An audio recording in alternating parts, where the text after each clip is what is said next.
U.S. President Abraham Lincoln freed slaves. Today in Africa, a former slave wants to be president. Former slave Bol Gai Deng has declared his candidacy for president of the world's newest nation, South Sudan. He joins us today from Nairobi, Kenya, along with the CEO of the Near East Center for Strategic Engagement, Lieutenant Colonel Sargis Sangari. First, Mr. Deng, thank you for being with us. Many of our viewers are unaware that slavery still exists today in many parts of Africa and the Middle East. Briefly summarize your story. How was it that you became a slave? Thank you for having me, and I want to thank your audience for listening. Yes, my name is Bol Gai Deng. I was a slave in 1987 as a young boy in my village. The government of Sudan declared the war against the rebel of South Sudan, majority Christian. I became a victim of that because they took me and very much they beat up majority of my family.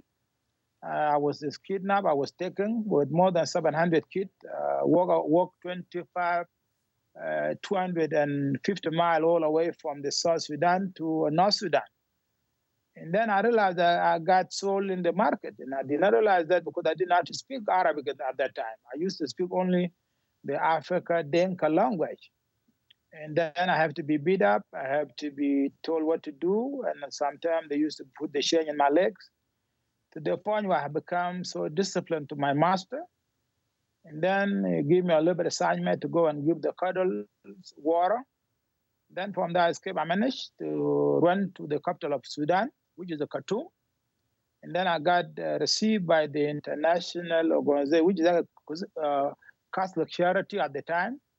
And then I ended up at Khartoum. And then also with another problem that Khartoum was very much in sponsor of Osama bin Laden, the man who under mastermind the 9/11, lived in Khartoum for 6 years. Then from there, actually, I went to Egypt. From Egypt, I got asylum to the United States in 1999. How old were you, Bol, when you became a slave?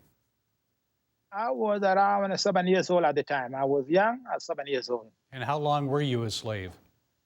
I've been a slave for 3 years. And as a former slave, I know you have expressed some concerns about the Black Lives Matter movement here in the U.S., also the teaching of critical race theory. What are you telling people? What's your concern? My concern is that they need to understand that slavery still exists in Africa. We are talking about the 21st century slave, and I believe the Black Lives Matter do not understand what's going on in Africa. They don't know what is going on around the world. In fact, the United States is the only country in the world that can give a slave freedom to become a congresswoman. You cannot find that in the world except in the United States of America. United States of America is the only country that can free you for a point where you can get a decent jobs, and be a free man, as a Black woman, and African woman, and to become an African American. I think they need to understand that the slavery still exists, and they need education, and they need to listen to people in my background, that Africa today, more than 9.2 million are still in captivity, in slavery. If you go to Libya right now, while I'm talking in North Africa, a slave has to be sold for $400 US. A woman has to be sold for $400 US in the market in Libya right now. So that means that they need to open up to the world and know the crisis of slavery still exists in Africa and around the world. And many of those people that are advocating Black Lives Matter here in the U.S. and CRT have never been to Africa. Sargis, it's good to talk to you again. You are in Kenya right now, so why are you there? It's good to be here, Gary. I'm actually here because we're doing a regional assessment of what is happening within the region here after the fall of Kabul.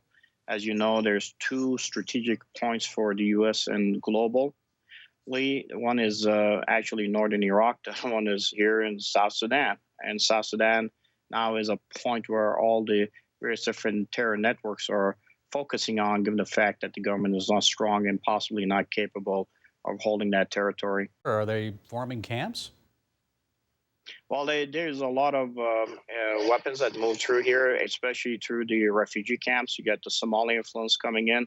Uh, since I've been on the ground just a couple of days ago, there was an actual ISIS attack in Sudan itself, trying to topple the government, where 10 officers were killed. You had immigrants that came here from Afghanistan that were captured crossing illegally in southern Sudan. So we know that now is becoming a focal point for them. Unfortunately, the worry is for the regional governments, whether it be Kenya, Uganda, and others, that it is very possible that this will destabilize the ability of these governments also to secure and also economically develop the region. And Sargis, you know, many Christians in this country and others were elated when South Sudan became the world's 189th country, and it's been more than 10 years now. Well, there's been progress, tribal fighting, battles over oil, politics, all of that's ongoing, and the country still does not have an approved constitution. So what is your disappointment, and what can the United States, what should it do about it right now? Anything? Well, I know we've talked about it before, and we saw the fight that is taking place between the president and the vice presidency. But being on the ground and doing a much more of a deep dive, you realize that South Sudan is not run by politicians; it's really controlled by bodyguards. And you have a small core group of 5 to 10 individuals that are really choking the effort of the current president being able to call elections, whether they allow possibly a change and allow him to face saving measures to be able to depart the stage. So, Mr. Deng, there are many divisions in South Sudan right now. Dinka and Nuer, others are still fighting one another. How do you expect to bring people together as president? You know, I want to thank you and your audience as a Christian organization that we in the Christian community, we believe in love, we believe in peace, we believe in unity. And my life in America taught me so much to the point where if you live in the United States, you are an American citizen. And I believe that the same philosophy could be taking place in South Sudan in my leadership.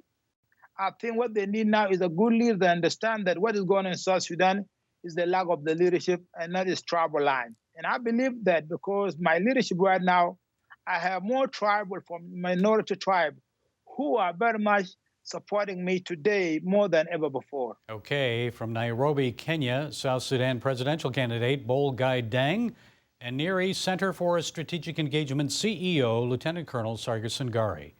Thank you both for being with us.